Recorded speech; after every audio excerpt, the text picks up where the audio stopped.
nos encontramos. Los que están dormidos digan amén. Siempre viene, siempre viene. Ahora los que están despiertos digan amén. Amén. Los que ya se despertaron digan amén. Y los que se quieren dormir digan amén. No, Dios mío. Me la colocaron bien difícil hoy. Si quiero empezar y ya los dormí, Padre de la gloria, no, eso está como prueba. Pero bueno, vamos a hacer un esfuercito. Vamos a tener disposición en esta mañana para recibir la palabra eterna. Cada uno de nosotros, como Jesús, el inicio de las parábolas, la parábola punta de lanza que entraba, él tomó la parábola del sembrador y dijo que nosotros somos, nuestro corazón es como esa tierra que recibe la semilla y que esa semilla debe de crecer, pero debe tener un hábito adecuado de la tierra. El problema nunca fue el predicador, nunca fue la semilla, sino el corazón. Y ese es nuestro corazón, esa es la tierra. Así que hoy te vas a desafiar, vamos a tratar de ser un poco dinámicos para que esa palabra, que es semilla eterna, llegue a nuestra vida y pueda manifestar un fruto que alabe y exalte el nombre del Señor. ¿Amén? Amén. Bueno, yo quisiera solamente agregar un poquito respecto a los anuncios y de pronto es para jalar al orden. Y me gustaría que Michelita y, bueno, Mecate no está acá, y Andreita, para dentro de 8 días, la jornada de aseo, que es para toda la congregación, luego en enero igual tenemos otra, vamos a ver hasta dónde podemos adelantar. Por ahora coloquémosle una hora que es a las 9 de la mañana. Yo voy a hablar con Andresito, que él es el que está como organizando todo, tiene como más claro todo lo de la iglesia y empezamos por sectores. Tenemos que empezar a botar cosas, a hacer aseo. De pronto, pues que no empecemos a pintar todo, pero pintamos ciertos sectores, organizamos el jardín, porque igual el 18 tenemos una cena y qué triste venir y encontrar nuestra casa feita. Siento que esto no es como agradable. Y mucho más que a veces en las cenas traemos personas invitadas, nuestra familia, nuestra mamá, y eso sí les voy a pedir el favor de que si traes invitados, anuncia con tiempo. Sería bueno para mirar si tenemos, sí sería buenísimo si traes un invitado, no hay ningún inconveniente, pero por favor nos dice Chilita, Kate y Andreita, ustedes les voy a llevar a mi tía, a la familia de mis sobrinos, somos 6 personas y eso nos da una idea de cómo estamos trabajando para ver si nos extendemos un poquitito. Sí les pido ese favor. Entonces, dentro de 8 días, al menos a las 9, estamos confirmados. Que sea a las 9, el próximo sábado iniciamos. Yo hablo con Andresito si de pronto solo hacemos esta jornada en la mañana. Y ya en enero, sí, ya un poco más organizado, con más tiempo, miramos y hacemos el resto. Y, Michelita, en cuanto al trabajo que venimos haciendo, gracias, Andrita, por tu tiempo. Que has dispuesto, sé que no es fácil ser mamá, ser esposa, ser empresaria y venir a dedicarle tiempo a todo lo que es decoración para la cena. Yo creo que podemos darle un aplauso al Señor por la vida de Andreita, porque está muy bien, pero creo que nosotros porque esta casa somos todos nosotros, ¿cierto? Amén. Entonces, Amén. les voy a pedir un favor, esta semana saquemos un cronograma, qué días ustedes esperan apoyo. De pronto miércoles, jueves y viernes, un ejemplo, yo voy a estar en la tarde desde las 5 en adelante, entonces nos podemos agendar o en la mañana. ¿Cuánto les gustaría colaborar? Amén. Los dormidos, que digan amén y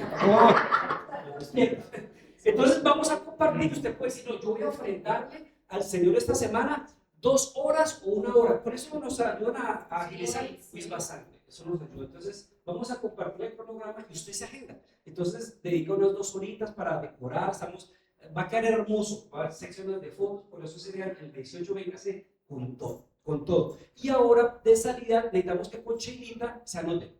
No, yo siento, como digo, somos los primeros, no, yo quiero las porciones de arroz, yo traigo la ensalada, me queda riquísimo, no, yo me apunto para la carne, normalmente la carne se compra, ¿no? La carne la compramos, no, yo quiero anotarme con las carnes, pero hoy empecemos desde hoy a hacerlo.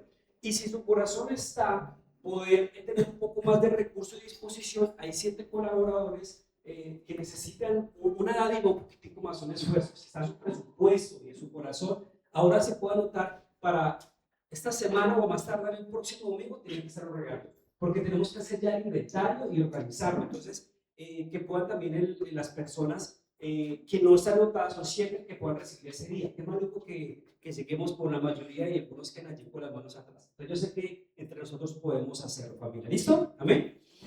Algo curioso que me pasó ahora, yo no soy chismoso, pero ahora información es pecado. Está la pastora, por favor.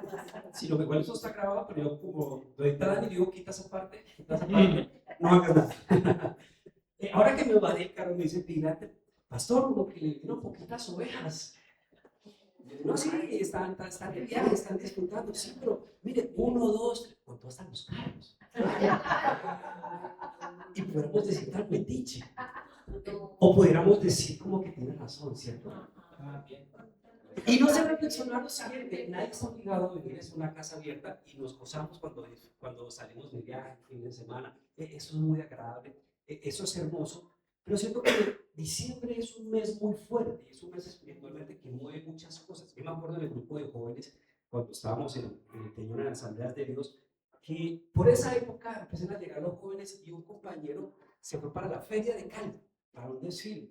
Y en la feria le tiraron un botellazo, le estalló la cara y le colocamos de buen hombre para motivar a Scarface.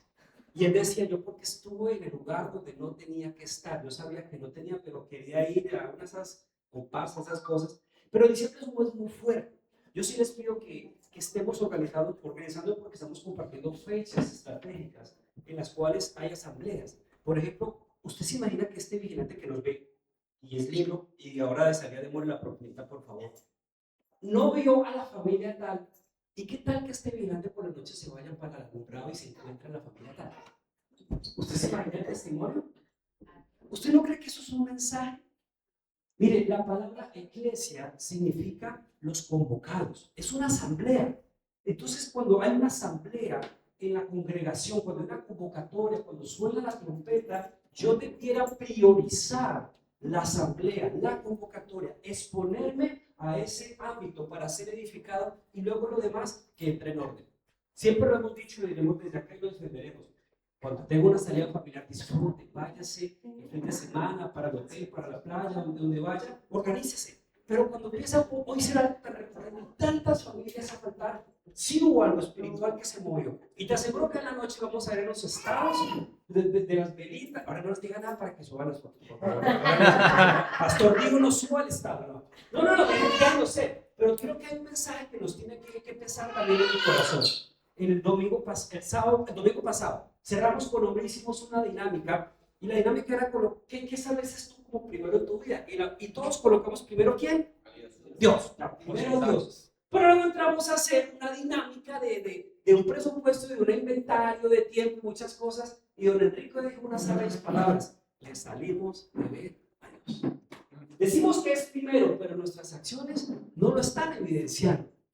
Y decirlo de palabras es muy bueno, pero cuando acomodamos el resto del tiempo entre la semana, no nos da esa prioridad. Y cuando no nos da esa prioridad, podemos entrar en momentos de frustración porque esperamos recibir del Señor, porque sí recibimos del Señor, pero cuando no recibimos de Él, entra la frustración y empezamos nosotros con ese diálogo interno, y eso no es para mí, y yo no avanzo, y qué está pasando, que soy cristiano y voy a la iglesia, y voy a la iglesia cada 2 meses, cada mes y medio, cada 15 días, pero no hay una vida de compromiso y de exposición delante de Él. Miren, dice que la palabra que Juan el Bautista predicaba afuera de las ciudades. ¿Por qué Juan el Bautista buscaba siempre que hubiera qué elemento necesitaba Juan el Bautista? Agua. Necesitaba agua. Entonces se hacía a las afueras de la ciudad para bautizar a las personas, y los que querían escuchar palabra de Dios, palabras reveladas, palabra de poder, tenían que desplazarse, tenían que moverse, tenían que incomodarse con los caminos, con el polvo, con lo que hacen los animales, pero tenían que ir allá. Estamos en una cultura y en una temporada donde todo es fácil, donde Rappi, donde esto, los delivery, los domicilios, todo nos lo ha facilitado, y siento que eso no es malo, pero cuando eso pierde el control, incluso hasta la administración de las relaciones se empiezan a afectar. ¿Por qué? Porque queremos relaciones o empezamos a tener ese ámbito de lo fácil en las relaciones. Te quiero decir algo, las relaciones no son fáciles. El mejor sinónimo de amor es dolor. Y esta es la palabra. El primer sinónimo de amor es sufrimiento. Es el sinónimo. Y a veces pensamos que el sinónimo de amor es cosquillitas en el estómago, es lo vi, volé. Y son sensaciones lindas que hacen parte. Pero es que el amor se solidifica, el amor se establece, el amor se edifica, el amor lleva a madurez, el amor llega a establecerse. Pero en esta cultura de lo fácil, Va a ser algo complicado volver a definir la realidad del Señor. Algo está pasando con eso y la palabra empieza a perder poder, no porque ella pierda poder, sino porque nosotros la inhabilitamos. Y debemos de entender algo que yo le decía a mi Mauro esta mañana: no podemos perder el reposo. De eso nos habló Jess hace 8 días, de la gracia que nos deja en el ámbito del reposo. Parte del bullying, ¿qué es? El efecto del bullying, cuando se genera el bullying, es que la persona se ponga triste, brava, ¿cierto? Y cuando se pone así, ¿qué es lo que pasa con los que le hacen el bullying?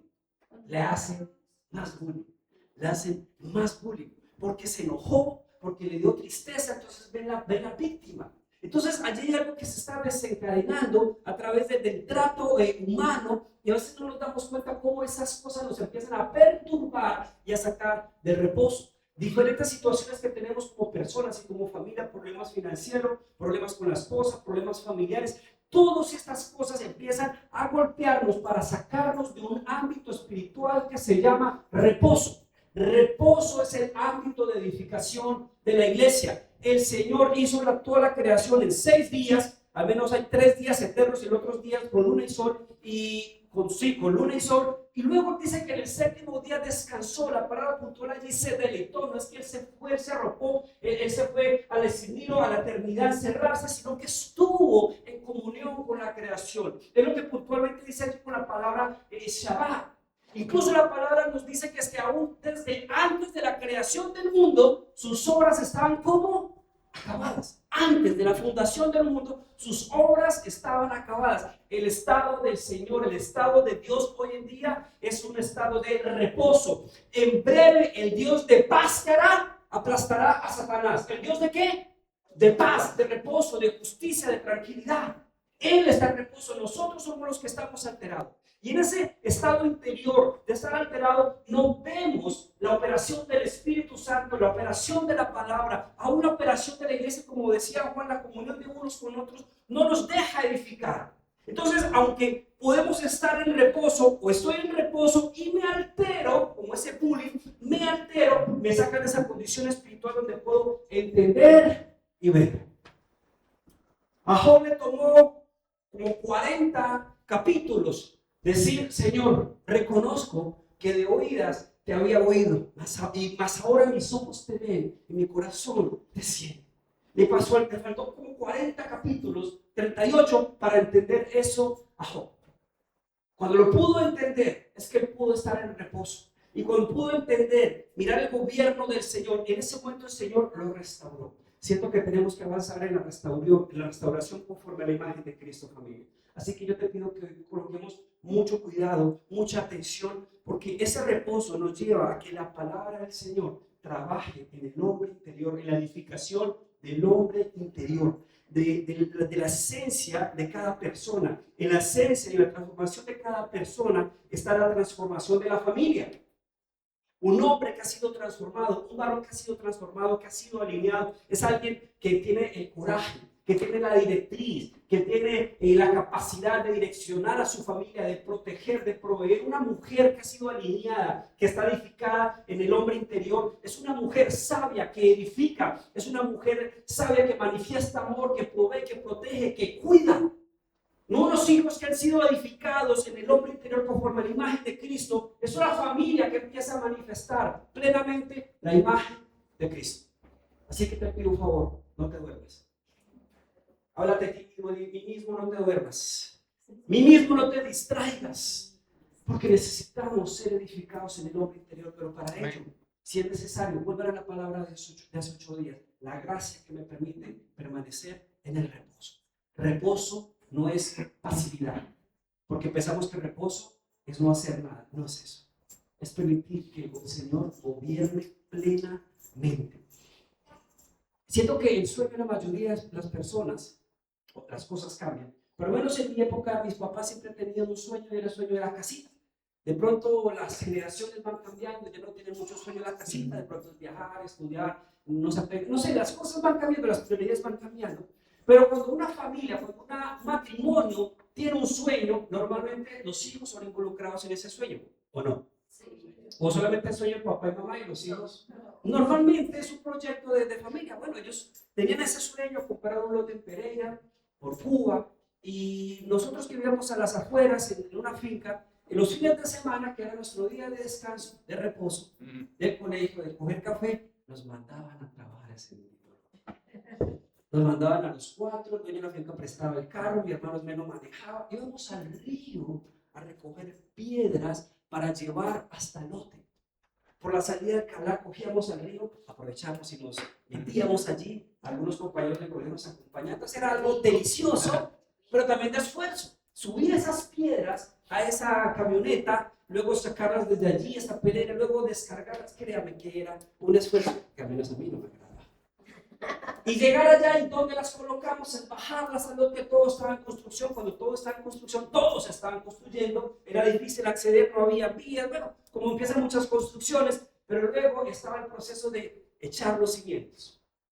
4 hombres con pala, con pica, y como yo soy el menor, y los menores a veces no opinamos, a veces los mayores no la montan, me dejaron una pala para hacer los cimientos.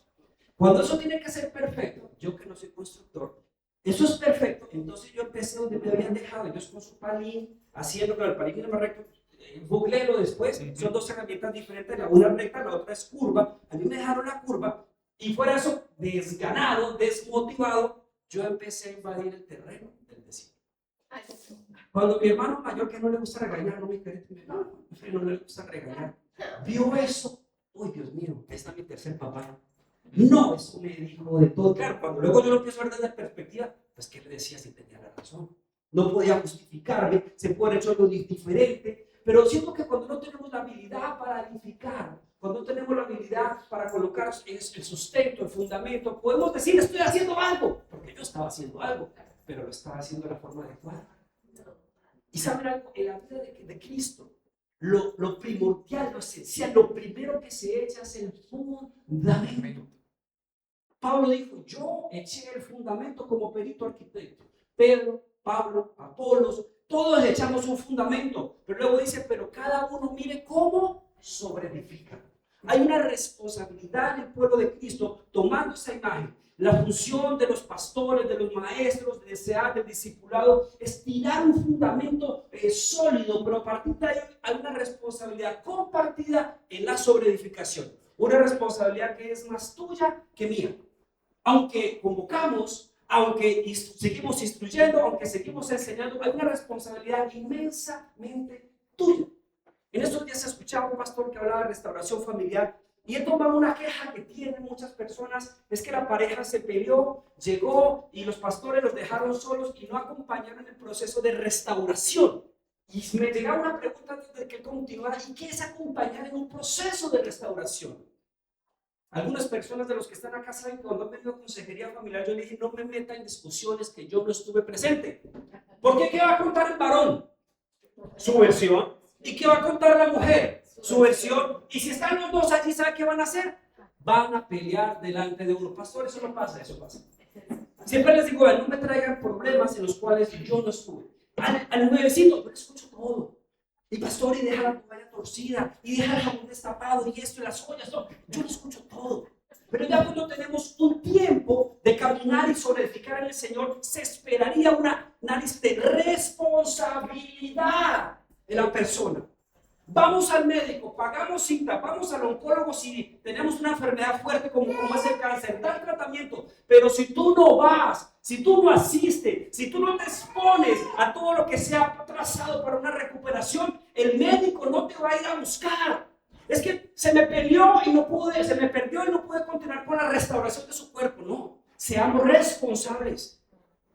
El matrimonio, nunca vaya a Cristo con el fin de restaurar su matrimonio. Nunca vaya a Cristo por una necesidad, aunque Él suplirá toda necesidad, aunque Él nos sanará, aunque Él nos vivificará, aunque Él nos libertará, aunque Él nos proveerá.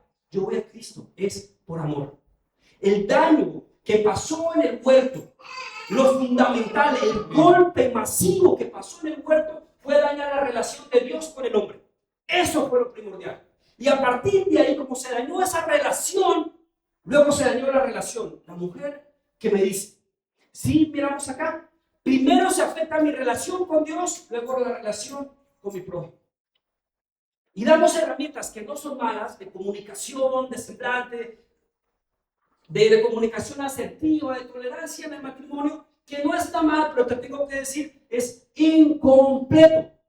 Porque si tú fortaleces una relación de comunión con el Señor, te dará la sabiduría, el poder, la unción necesaria para restaurar y avanzar en la restauración familiar, en la restauración personal, en la restauración de las finanzas. Y allí hablamos de comunión. ¿A dónde nos está afectando hoy en día el enemigo? En la comunión.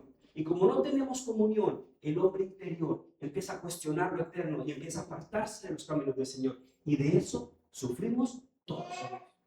Porque la agenda se empieza a ocupar. Y llegamos a la casa y llegamos cansados. Entonces, a la hora de dedicarle tiempo al Señor, tengo un día que ni mejor dicho, 10 minutos, 5 minutos, empezamos a dedicarle al Señor. No las flores frescas, sino nuestras flores marchitas del día.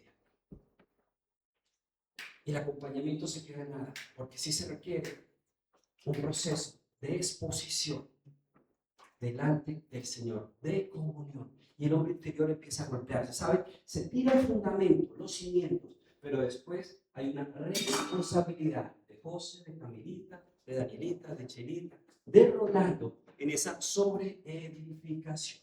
Entonces decimos que en la iglesia no hay amor, en la iglesia no hay palabra. No. Una vez estuve con alguien que al final, ay Dios mío, me bajé de la cruz. 9 iglesias, 9 congregaciones y ya la 10ª iglesia. Y consejería.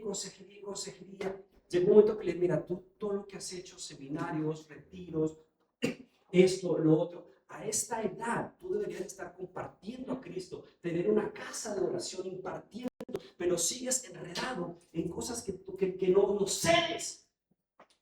Y ese momento que juzgué fue porque tenía un problema matrimonial y quería coger a su esposa a golpes. Por Dios, alguien que tú tienes más de 20 años en la fe, y de repente tiene un problema con la esposa y dices que la quiero coger a golpes, ¿dónde está Cristo? Y a veces es necesario confrontar, mira, no has crecido, te quedaste niño.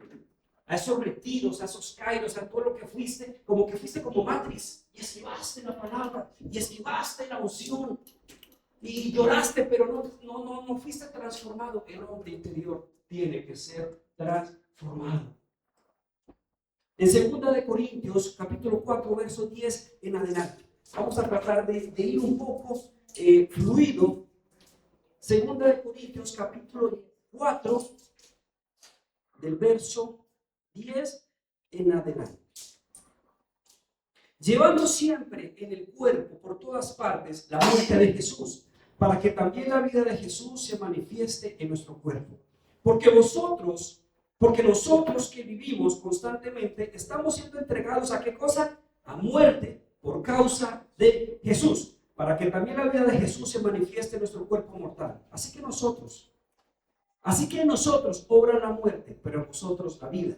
Pero teniendo el mismo espíritu de fe, según lo que está escrito, creí, por tanto hablé. Nosotros también creemos, por lo cual también hablamos, sabiendo que aquel que resucitó al Señor Jesús, a nosotros también nos resucitará con Jesús y nos presentará juntamente con vosotros, porque todo esto es por amor a vosotros, para que la gracia que se está extendiendo por medio de muchos haga que las acciones de gracia abunden para la gloria de Dios. Por tanto, repite conmigo, por tanto, no desfallecemos. Antes bien, nuestro hombre exterior va decayendo. Sin embargo, nuestro hombre interior se renueva día a día. Pues esta aflicción leve y pasajera nos produce a nosotros un eterno peso de gloria que sobrepasa toda comparación. Al no poner nuestra vista en las cosas que se ven, en la discusión, en la escasez, en el marido, en los hijos, sino que la ponemos en las cosas que no se ven, porque las cosas que se ven son temporales, pero las que no se ven son eternas. Mateo 16, 24, 25. Entonces Jesús dijo a sus discípulos: si alguno quiere venir en pos de mí, niéguese a sí mismo, tome su cruz y sígame. Porque el que quiera salvar su vida la perderá, pero el que pierda su vida por causa mía la hallará. La palabra nos habla del hombre interior y nos habla del hombre exterior. Tesalonicenses nos dice que todo nuestro ser tiene que ser guardado irreprensible para el día de Jesucristo. Cuerpo, alma y espíritu. Está definiendo el ser con tres partes, y parte del error de la pedagogía es que estudiamos al cuerpo y soltamos el alma y se nos olvida el espíritu. Cuando dice que es un solo ser, entonces nos enfocamos en el alma, en las emociones, en los sentimientos, en los pensamientos, pero se nos olvida el crecimiento del espíritu, en la comunión, en la intuición, en la oración, en la meditación, en la palabra. Se nos olvida hasta la administración del cuerpo, el dormir sanamente, el comer adecuadamente, el evitar ciertos alimentos que nos afectan. Cuerpo, alma y espíritu. Alguna ocasión lo dije acá. Mi hijo Alejandro en una ocasión me dijo: papá, tienes que ser un pastor fitness. Entonces no lo he logrado, pero voy cada vez más cerca. Me dijo: no puede ser esos pastores como una catedral, debes de tener cuidado. Me lo está diciendo un hijo, alguien pequeño que está bien, y tú sabes si mi comportamiento es la evidencia lo contrario. ¿Va a creer en la palabra? Le va a afectar en su comportamiento, porque sí soy boquisabroso. Me encanta la comida, la pasión. Oraciones bobas que yo hago: Señor, no permitas que se me caigan todos los dientes, porque cuando esté viejito quiero comer chicharrón. Oraciones bobas. ¿Por qué? Porque me encanta el chicharrón. ¿Y cómo como chicharrón sin dientes? Estoy diciendo: Señor, como quiero una buena vejez, empiezo a tomar hábitos y decisiones adecuadas. Tómense los exámenes, revísense, administren el cuerpo, administren el alma, pero también el espíritu, porque todo esto va a ir con una responsabilidad tuya. Cada uno mire cómo edifica. Mire las emociones, las personas que nos perturban. Administra sabiamente las relaciones y aprenda aún a alejarse. No por causa de la persona, sino por causa tuya. Y sí debemos de tener cuidado con eso, con la administración del cuerpo. Dormir adecuadamente, esa palabra nueva para mí. Higiene del sueño. Dormir adecuadamente. Empezar a desconectarnos del celular, del televisor. No tener emociones fuertes antes de. Este cuerpo empieza a pasar factura. Estábamos subiendo con mi hijo, antes de que se fuera para Francia para un apartamento, y yo le dije algo a él: ¿se siente tan extraño envejecer? Yo no sé si ustedes lo han medido, yo sí. Y en ese momento lo más crítico para mí eran los ojitos, doña Marina. Ya empezaba a ver borroso, tenía que acercar y alejar. Yo le decía a mi hijo: es que es extraño, porque como que fue un momento para otro. Y de repente subí esas escaleras. Ya la asfixia, falta de deporte. Familia, tenemos que ser responsables de nuestro cuidado integral. Cuerpo, alma y espíritu. Tenemos que tomar decisiones.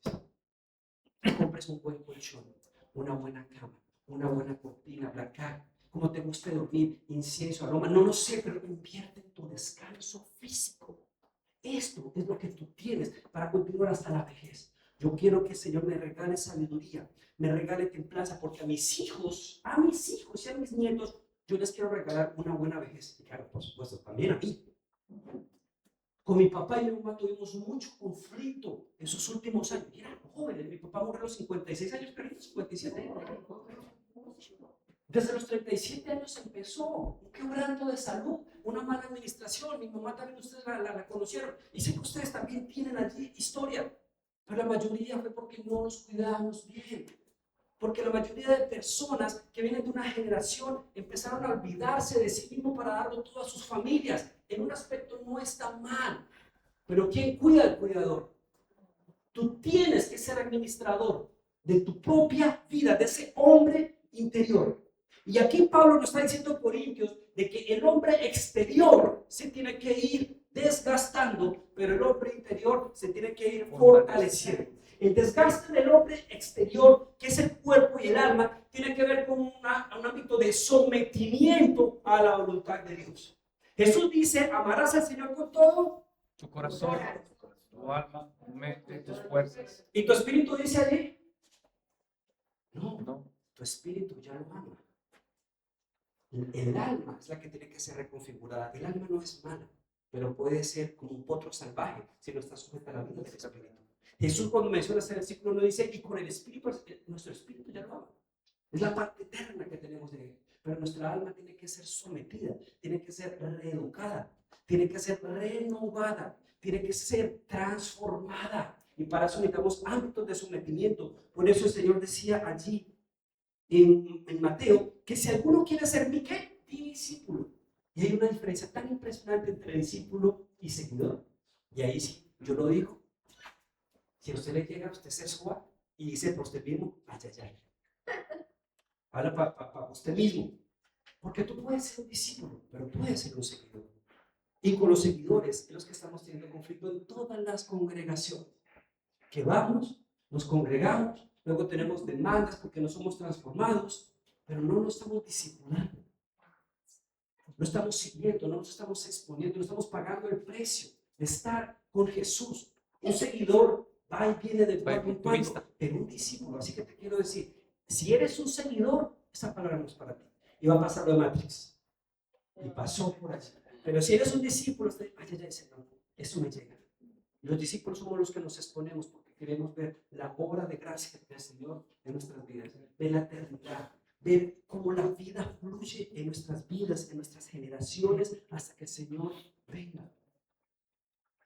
Que podamos ver eternamente a nuestros hijos, nietos, a todas nuestras generaciones abrazando la realidad de Dios. Pero para eso se requiere que nosotros, desde ahora, la podamos abrazar. Y Jesús dice en Mateo 16:24, que lo leímos ahora. Si alguno quiere ser mi discípulo, dice, niéguese a sí mismo. Tome su cruz y sígame, porque el que quiere salvar su vida la perderá, pero el que pierda su vida por causa de mí, la hallará por causa de mí. Y aquí es donde tenemos que definir, por causa de quién estamos haciendo lo que hacemos. Y por eso les decía ahora, si ustedes van a Cristo, vienen a la congregación por una necesidad, cuando esa necesidad sea suplida, usted va a estar satisfecho. Yo voy a un restaurante, no voy a vivir en el restaurante. Yo voy a un restaurante a comer porque tengo hambre, soy saciado y adivine qué, me paro y me voy. Y cuando estoy muy cómodo allí, yo no sé si usted ha ido a Cres and Waffle, pero normalmente los meseros pasan cada rato como que si usted está mañanito allí, como que se pare y se, váyase que tenemos una fila enorme, como que ya sació, váyase. Un restaurante se va a hacer saciado. ¿Qué pasa si tú tienes una necesidad solo para buscar a Cristo? Un problema matrimonial, un problema financiero, un problema físico. Cuando tu necesidad sea suplida, estarás satisfecho. Simplemente te irás. Pero si tú defines que este camino es por causa de Él, por amor de Él, por conocerle a Él, porque Él no se ha revelado, porque su vida está en nosotros y trasciende a las siguientes generaciones, estás viviendo en un ámbito eterno y de reposo. Hay que definir por qué congregamos cada domingo. Hay que definir por qué venimos a la asamblea de los santos. Por religión, por necesidad, porque me vean, o porque mi deleite es conocerlo. Es encontrarme con Él y con la expresión de su cuerpo, que es la iglesia. Tenemos que definir eso. Esa palabra es para discípulos. Primera de Corintios 15:44 dice, se siembra un cuerpo natural y se resucita un cuerpo espiritual. Si hay un cuerpo natural, hay también un cuerpo espiritual. Así también está escrito, el primer Adán fue hecho alma viviente. El último Adán, que es Cristo, es un espíritu vivificante. Dice el 44, se siembra un cuerpo natural. El hombre exterior, cuerpo y alma, tiene que ser sembrado.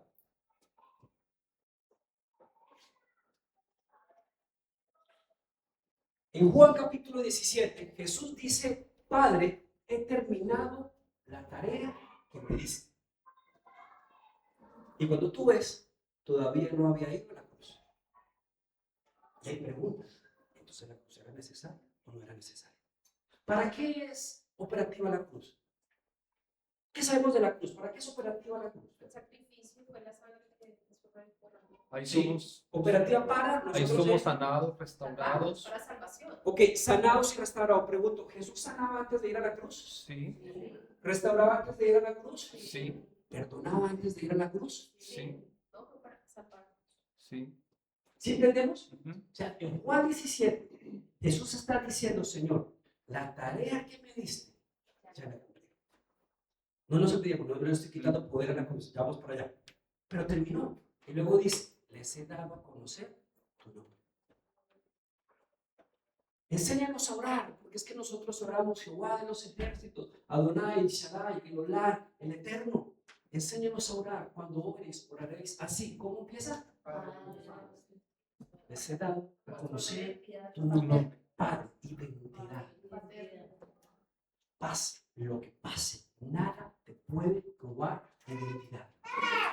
El hijo pródigo, cuando se fue siendo hijo. Y cuando regresó, aunque él dijo, no soy digno de ti, aún tus trabajadores comen mejor de lo que yo comía, Señor, dame trabajo. Le dijo, no, te fuiste hijo, regresas siendo hijo. La naturaleza no se pervirtió. El primer ataque de Satanás, o todos los ataques de Satanás, tú los vas a ver con Jesús, tenían que ver con la naturaleza de hijo. Pasaron casi 40 días y dice que Jesús tuvo hambre. Y se le apareció el enemigo y le dijo, si eres qué cosa, El Hijo de Dios. o si eres el apóstol, si eres el profeta, Hijo. si eres el cordero, lo habían acabado de presentar como el cordero. Dile a estas piedras, no, si eres hijo de Dios, dile a estas piedras. Nos vino a revelar la naturaleza, nos vino a revelar la paternidad, nos vino a mostrar el ADN que tenemos. Y sobre eso es que el enemigo empieza a afectarnos a nosotros. La naturaleza de hijos, la identidad que tenemos. Por eso este hombre interior tiene que ser expuesto, tiene que caer como semilla. Y en ese mismo capítulo dice que llegaron unos griegos. Señor, te buscan los griegos. Y dice que Jesús se puso de pie. Pero usted lo va a leer después. Dice, Jesús se puso de pie. Y entre las cosas que dice, expresa, si la semilla de trigo no cae a tierra y muere. ¿Y qué cosa? Muere. No puede dar un fruto. Dice que nuestro cuerpo se siembra un cuerpo natural. Ese hombre exterior de nosotros, del alma y del cuerpo, del gusto por los chicharrones, por ese apetito que tenemos, por esos gustos que a veces nos distraen, dice que tiene que caer como semilla. ¿Qué te está diciendo? Debe entrar en estados de operación de muerte. De muerte. Ahí ya empezamos a mirar la operación de la cruz. Porque si no muere, no se va a expresar una nueva naturaleza. La semilla cayó en una naturaleza y aunque tenía el ADN, se expresó en una nueva naturaleza. Por eso se habla de la vida del resucitado, que es lo que tenemos que ahora hacer, debemos de entender. Y nosotros lo estamos condicionando porque somos seguidores, no discípulos. Se siembra un cuerpo natural y se resucita en un cuerpo espiritual. Si este hombre exterior se expone a un hábito de muerte, entonces el hombre interior es fortalecido. El hombre espiritual es fortalecido. No estoy hablando de ascetismo, de una filosofía en la cual niégate a ti mismo. No. Es un ámbito de rendición y de entendimiento donde puede decir aún lo que Jesús dijo. Señor, he venido a hacer tu voluntad. Solamente lo que tú haces, lo que tú me muestras, eso hago, eso digo, eso expreso. Esos son ámbitos de muerte cuando puedo decir, Señor, prefiero hacer tu voluntad que la mía. Tu voluntad que es buena, agradable y perfecta. Aunque al frente esté muerto Getsemaní, aunque me espere ahora una cruz, aunque todos me vayan a dejar solo, Señor, yo expreso tu voluntad. Porque al fin de cuentas, los días, Señor, veré la gloria de resurrección expresada en mi vida. Amén. Ámbitos de muerte. Lleva tu matrimonio a ámbitos de muerte, tus finanzas, tus emociones. Lleva a este hombre exterior de cuerpo, alma, delante de la cruz a un ámbito de muerte. Y permite que la operación, fueron 3 días, no fue inmediata. Aún la exposición de Jesús en la cruz fueron 6 horas. Son procesos, porque se habla de una semilla, se habla de un tiempo para que pueda germinar y para que pueda tener el brote y manifestar fruto. Pero Jesús dijo, si yo no muero, entonces no estaré en Mauro, en Camila, en Daniela, en Juan. Si yo no muero, no puedo expresar vida y llevar mucho fruto. Por eso Jesús dijo, mira este Juan el Bautista, de todo el Antiguo Testamento, porque el nuevo pacto empieza en la cruz. Nuevo pacto empieza en la cruz. No cuando Jesús multiplica panes y peces, no cuando Jesús bautizado, el nuevo pacto empieza en la cruz y no otra vez profetizado, pero dice, Juan el Bautista es el más grande de todos, más grande que Moisés, más grande que Jeremías, más grande que cualquiera de allí, porque él preparó el camino del Señor. Pero luego dice, pero ahora en este reino, el más pequeñito de ustedes es más grande que él, porque ahora yo estoy en ustedes y yo soy mucho más grande que Jehová. Y debido a eso, les he dado la naturaleza de hijos. Les he dado la naturaleza de hijos. Entramos en estados de muerte. Jeremías 31:33. Porque este es el pacto que haré con la casa de Israel después de aquellos días, declara el Señor. Pondré mi ley dentro de ellos y sobre sus corazones la escribiré. Y yo seré su Dios y ellos serán mi pueblo. Romanos 7. Porque en el hombre interior me deleito en la ley de Dios, pero veo otra ley en los miembros de mi cuerpo que hace guerra contra la ley de mi mente y me hace prisionero la ley del pecado que está en mis miembros. Miserable de mí, ¿quién me librará de este cuerpo de muerte? Gracias a Dios por Jesucristo, Señor nuestro. Así que yo mismo, por un lado, con la mente sirvo la ley de Dios, pero por el otro, en el hombre, en la carne, perdón, a la ley del pecado. Familia, ese pacto que se inaugura en la cruz nos da una nueva posición espiritual. La pregunta que Dios le hace a Adán en el huerto sigue vigente hoy en día. Adán, ¿dónde estás? José, ¿dónde estás? Mauro, ¿dónde estás? Paulita, ¿dónde estás? La pregunta sigue estando vigente. Y cuando hablamos de estás, no es que a Dios se le borró, es que Dios había dejado en Adán en una posición de autoridad. Con la identidad de hijo, con el obedecer, estaba en una posición espiritual, pero perdió la posición. La cruz, la obra de la cruz, nos cambia de reino, nos traslada del reino de las tinieblas al reino de su hijo, al reino de la luz, al reino del hijo. Nos pasa, la cruz es la última frontera de la asociación de Adán y Satanás. La cruz es la última frontera. Si hay cosas que sentimos, porque sí sentimos, que no tienen que estar, falta una operación de una obra de muerte para que se exprese sobre él. Entramos muchas veces en tormentos en el hombre interior. Nos tratamos de desubicar, pero tenemos que interiorizar, tenemos que invertir en todo para que el hombre interior crezca, avance. Y en el hombre exterior tenemos que matarlo. Discúlpame lo que te voy a decir. A ese hombre hay que matarlo a punta de hambre. No alimentemos al hombre exterior. Job dijo algo. Dice, he hecho pacto con mis ojos para no codiciar doncella. ¿Qué pasaba con Job? Le gustaba el coraje, le gustaban las niñas, les gustaban las mujeres. Pero él dijo, he hecho pacto con mis ojos. Era un hombre que buscaba a Dios, que sabía de su debilidad. Yo no sé si ustedes tienen debilidad, yo sí tengo. Pero ¿qué pacto hacemos? ¿Cómo cuidamos eso? Esos ambientes donde podemos tropezar, vamos, no vamos. Job dijo, yo he hecho pacto con eso.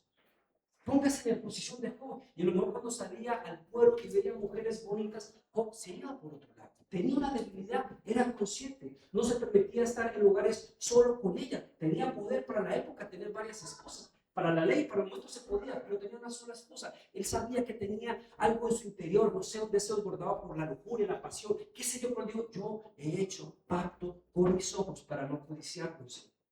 Tenemos que matar a ese hombre exterior. Y si el problema es que mentimos, tenemos que siempre vivir en un ámbito de verdad, callar, someter, entender de que es algo que es débil y llevarlo a la cruz, para que pasando la cruz se exprese en vida la gloria de Dios en nuestra vida, en nuestro hombre interior. Que el hombre interior sea fortalecido por la operación Amén. de su gracia. No invertamos más en alimentar el hombre exterior. Y por eso voy a hacer una cuñita acá. En estas fechas, disfrute su diciembre, sus buñuelos, sus natillas. ¿Cómo es el tamalito? La familia. Hallaca, me tienes que traer una, me encanta. Limitamos las hallacas. Goce la familia, por favor. Va a haber al alumbrado, vaya al alumbrado, pero regúlese que eso no esté por encima de la exposición a todo ámbito santo.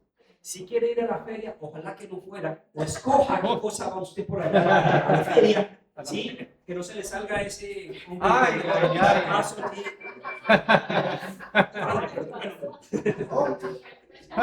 Hay que cuidarnos. La familia es linda, pero ¿saben algo? A la familia también hay que aprender a decirle no. A la familia también hay que aprenderle a decir no. Yo no pertenezco a ese hábito, yo no. Cuando yo estaba en Cristo y cuando me casé con mi esposa en los primeros años, yo me consideraba como la cenicienta. Mi familia era la cenicienta. Íbamos a las reuniones, pero ya teníamos hora de salida. No pertenezco. Entonces íbamos y estábamos hasta las 11, llegamos un poquito tardecito, hacíamos acto de presencia, regalito, esto, lo otro, la fotito, y ya me digo, ¿para qué me quedo allí? Empiezo a bailar y los humillo a todos.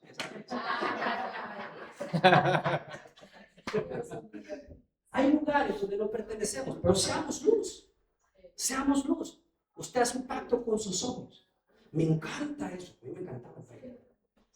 Me gusta mover el esqueleto, pero me encantaba. Entonces yo tenía que regularme. Iba a bailar una pieza, dos piezas, ya. El brindis, un roncito, un whisky. Ay, Dios mío, pastor, pero ron, whisky. No entremos en polémica, porque vamos a estar allí en vino y otras cosas que están en la palabra. ¿Sí? La cena del Señor no fue con sopa de uva. Eso lo recomienda y lo representa, pero fue vino. Y Pablo dice, no os embriaguéis con vino. Dice, no tomen vino. Dice, no os embriaguéis. Y Pablo le dice a Timoteo, tome vino. Yo no estoy diciendo que tomen vino, ¿no? Luego dice Pablo a Timoteo, toma vino a causa de tus afecciones estomacales. Exacto. O sea, hay una recomendación. Pero ok, yo iba por el brindis, una champaña o algo. O sea, voy, soy luz, porque Jesús, perdón, no iba nada a las cosas que le invitaba. ¿Sí? Iba a las bodas de Canaán, iba el fariseo, iba a las mesas. Tenemos que aprender a compartir, tenemos que aprender a hacer luz. Pero regúlate. Mire, y si se va a pegar una bailadita, esto lo edita, por favor, que se haga con pasión y con ganas. Porque luego va a estar la conciencia de pecado. Cuando yo llegué al grupo joven, están todas esas preguntas: ¿se debe o no se debe? ¿Se puede o no se puede? Yo me las hacía, ¿no? ¿Es malo o no es malo? No, hoy en día no es que es bueno o es malo, es cuestión de vida o de muerte. ¿Cierto? Allí. Y me acuerdo que celebraron los 15 de una niña de la congregación de misioneritas que manejaban allá. Oiga, y al siguiente domingo yo no fui invitado. Por eso les pasó lo que les pasó. Al siguiente domingo, los que habían ido, oiga, con una conciencia de pecado, que las cosas que usted veía, aprende la sabiduría humana, pues pasó, yo no voy. Es que yo bailé, es que yo tomé, y ahí confesando, bueno, pues entonces no hubiera ido. O si lo va a ir, péguese su pieza, regúlese. Ahora no tomen eso como autorización, ¿ok? Pero es póngase con sabiduría. Con sabiduría. Mi hijo David desde pequeño era el más pachoncito, el más gordito, y mi esposa siempre le enseñó, no es que no comas, cómete solo uno. Y no pasaba porque tenía tendencia a ser gordito. Lo reguló. No es no coma, no te comas eso porque tú quieres, cómete uno. No pases de allí. Disciplina, familia. El hombre exterior tenemos que ahogarlo. Tenemos que llevarlo a la cruz para que el hombre interior sea fortalecido. Mateo 15, 34, 38. Mateo 15, 34, 38 está algo que siento que nos tiene que ministrar a nosotros para ministrar la cena del Señor. Antes de llegar aquí, hay otro pasaje. Perdón, Danielito, por acá lo busco.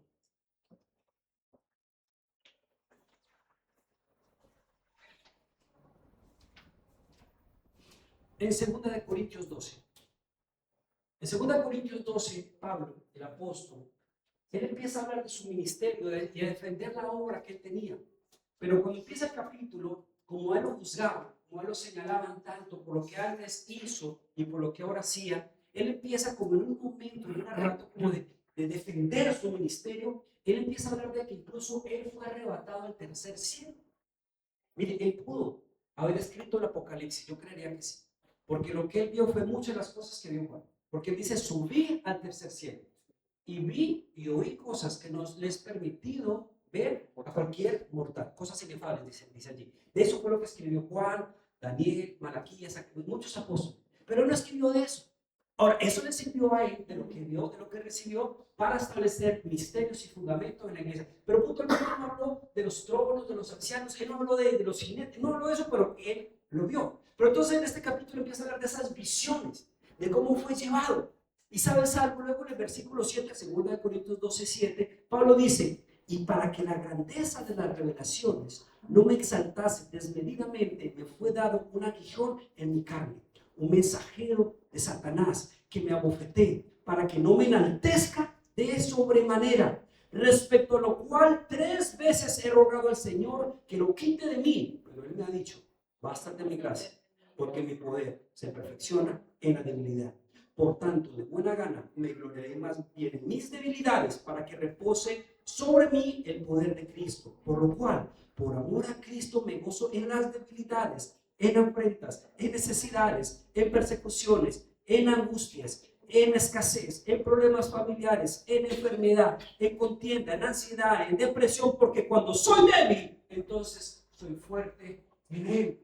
Estas visiones fueron algo tan impresionante que en el hombre exterior de Pablo había algo que se llamaba orgullo, prepotencia. No es por digo por ustedes, yo era, mejor dicho, de los israelitas en cuanto a la ley, irreprensibles. Empieza a exaltarse en Filipenses y de la tribu y empieza a sacar todo su portafolio en la carne. Claro, luego dice, todo eso que era ganancia lo tengo por pérdida, pero todavía tenía el inventario de lo que era antes. Así que hay un problema de ego impresionante en Pablo. Y dice que por las revelaciones el Señor le dejó, ¿qué cosa? Un aguijón en la carne. Qué horrible. Señor, entonces no me des visiones. Discúlpeme, era algo que no le gustaba a Pablo. No sé puntualmente cuál era el aguijón, pero a Pablo le incomodaba. Y Pablo sabía que no era parte del diseño. Y dice que oró ¿cuántas veces? 3 veces. Al menos ahí. 3 veces se oraba. Porque no me gusta ese aguijón, pero entendió por qué le fue dado. Increíble que después de una magnitud de revelación, la carne, el hombre exterior, quiera venir a gobernar. ¿Me sigue hasta aquí? Pedro, Jacobo y Juan son llevados al monte. Jesús se transfigura. Le aparecen Moisés y Elías y hablan de las cosas que van a venir en la cruz, lo que va a venir porque ya va a entrar a Jerusalén. Y en medio de ese ámbito tan impresionante de gloria que Jesús se transfigura, Pedro ahora dice, Señor, bueno es que estemos aquí. Permítenos hacer, ¿qué cosa? 3 enramadas. 3 enramadas. Una para ti, una para Moisés y otra para Elías. No sabe lo que hablas, Pedro. En una revelación espiritual de ese peso, la carne empieza a manifestarse. Si tú ves angelitos, si tú ves algo impresionante en un ámbito espiritual, cuidado con la carne, que está ahí. Esa naturaleza toca seguirla llevando a la cruz. Pedro le dijo, alguna ocasión Jesús le dice a ellos, ¿qué dice la gente que soy? No, Jeremías, no, Elías, no, esto, no, lo otro. ¿Y ustedes quién dicen que soy? Y Pedro dice, tú eres el Cristo, el Hijo. No solo el Cristo, el Hijo también. 2 cosas que luego podemos profundizar. De Dios viviente. ¡Wow, Pedro! Es impresionante. Eso no te lo reveló Gabriel, los querubines, los serafines. Eso te lo reveló mi Padre, ni siquiera el Espíritu Santo. Mi Padre te lo reveló. Y sobre esta revelación de que yo soy el Cristo, el Hijo de Dios viviente, fundaré la iglesia. Iglesia, la asamblea de los convocados. Y a veces faltamos a esa convocatoria. Sobre esa revelación, pero ¿saben algo? Luego a los minutitos, a las horas, Jesús habla de que tenía que ir a la cruz porque llega para la cruz. Y Pedro dice que lo cogió, con esa visión, con esa aureola, dice que lo cogió para. Le dijo, Señor, no digas esas cosas, ¿cómo que vas a ir a la cruz? Y las palabras tan suaves, tan amorosas de Jesús, del mejor coach espiritual que ha asistido, le dijo, apártate de mí, Satanás. Después de haber recibido un grado de revelación, la carne misma empieza a regular la vida espiritual. Esto se llama religión. ¿Qué es la vida espiritual? Estar rendido a Él. Es la imagen del río de Dios, donde el profeta va, pero dice que no va solo, va con un hombre de Dios, con un ángel. Algunos dicen que es Cristo. Y va a las profundidades, dice, hasta que el río no se podía pasar, sino solamente rendirse a Él. Eso es una vida de muerte del hombre exterior, una vida rendida a su voluntad. Pablo lo sabía. Y por eso a veces nosotros nos llegan esos aguijones. No sé, defínelo en tu vida. Yo puedo definir unos 2 o 3 aguijones. Escasez económica, problemas familiares, depresión, algo que puede estar allí. Pero Pablo ha dicho que ha orado, pero el Señor le ha dicho, bástate mi gracia. Amén. Mira, Pablo, tu ser, cuerpo, alma y espíritu no ha sido perfeccionado, pero a causa de mi nombre, yo te digo, bástate mi gracia, porque mi poder se perfecciona en eso que tú dices que eres de mí. Y por eso Pablo ya se glorificaba en las debilidades, no las justificaba, porque no está hablando del pecado de Dios. Dice, se glorifica, le exalta, le reconoce para que entonces él sea exaltado. En Mateo 15:34, Jesús les dijo, es la multiplicación de los panes y los peces. Y aquí pido al Espíritu Santo, como he orado desde el principio, que nos traiga mayor entendimiento, pero dispón por favor tu mente, que lo voy a tratar de contextualizar sencillo para que lo podamos entender y lo podamos meditar. Jesús les dijo, ¿cuántos panes tenéis? Y ellos dijeron 7 y unos pocos pececillos. Y mandó a la multitud que se recostase en tierra. Y tomando los 7 panes y los peces, dio gracias, los partió y dio a sus discípulos. Y los discípulos a la multitud, y comieron todos y se saciaron. Y recogieron lo que sobró de los pedazos, 7 canastas llenas. Y eran los que habían comido como 4,000, sin contar las mujeres y niños. ¿Cómo conocemos ese texto? ¿El qué título tiene normalmente su Biblia? ¿Qué título tiene? La multiplicación. ¿Cómo multiplicamos la vida de Dios en nuestra vida? ¿Cómo crece? ¿Cómo va? Si me sigues aquí, aquí ya hay un símil, hay una comparación, ¿ok? ¿Cómo se multiplica la vida de Dios en nuestras vidas? ¿Cómo se multiplica todo recurso en el reino? ¿Cómo se multiplica toda voluntad de Dios en nuestras vidas? Y aquí está el diseño. Dice que Jesús, había escasez, conocemos la parábola, la historia, Jesús estaba multiplicando, mucha gente lo seguía, estaba lejos del pueblo, 2 veces menos multiplicó panes y peces registradas, pero dice que estaba muy lejos para mandar a las personas, hubieran desmayado de hambre. Y Jesús pregunta lo siguiente, ¿cuántos panes y peces, qué tenéis? ¿Cuántos panes tenéis? Mire, siempre el Señor nos ha dejado un recurso a cada uno de nosotros. A la viuda le dejó aceite, a otra le dijo multiplica, trae ollas, a otra le dejó aceite y harina. Siempre el Señor nos deja algo, siempre hay un barbacho, siempre hay un recurso, siempre hay una esencia de su vida en nuestras vidas para que podamos ver el avance y la multiplicación del Señor. Puede ser la fe, puede ser la palabra, puede ser una promesa, puede ser su vida que ya la tengo en mi vida y está creciendo, pero como se requiere un avance, el Señor pregunta, ¿qué tenéis? ¿Qué tenéis, José? ¿Qué recursos tenéis, Juan? ¿Qué tenéis, Danilo? ¿Qué tenemos cada uno de nosotros en esta mañana para presentar?